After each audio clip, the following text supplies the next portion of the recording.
在地新闻继续来看新北市的三重埔，一个15岁少年呢，互阿姨罚跪，是跪伫个漏水漏甲甜的浴槽内底，而且骹甲手骨拢互拔掉咧。讲3分钟后，这个阿姨回到下间啊，这个少年呢已经肚水失去着意识，送病院已经救袂倒来咯。检察官认为，这个39岁阿姨涉嫌重大，法院嘛已经甲收押禁见。 15岁生命就这样走了呢？是我长期虐待他吗？头用外套包条的，伊就是涉嫌苦毒孙仔姓刘的负责人。伊讲当时，这个少年囡仔老爸嘛伫现场。家里有什么困难吗？他是有什么问题吗？为什么会吵闹呢？代志发生伫新北市的三重埔。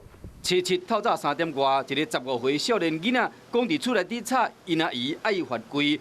这个少年囡仔唔听，就被关入去便所，要求伊伫有漏水的浴缸内面罚跪冷静一下。佫敢若有将伊的手甲绑咧，等这个阿姨食薰转来时袂赴啊。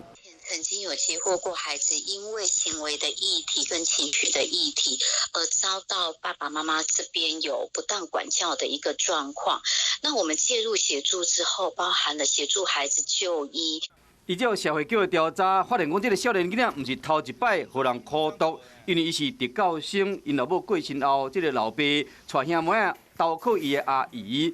因无时常互人苦毒，检警做笔录的时，涉嫌这个阿姨，也就是39岁姓刘的负责人，伊承认讲有加绑，因过管教囡仔无还意，甚至杀好因老爸，讲伊嘛在场。检察官怀疑讲敌困根本是撇东就轻，目前法官裁定姓刘的负责人涉嫌重大收押禁见。少年囡仔老爸是先放转去，因过少年囡仔死因，还佫进一步的调查。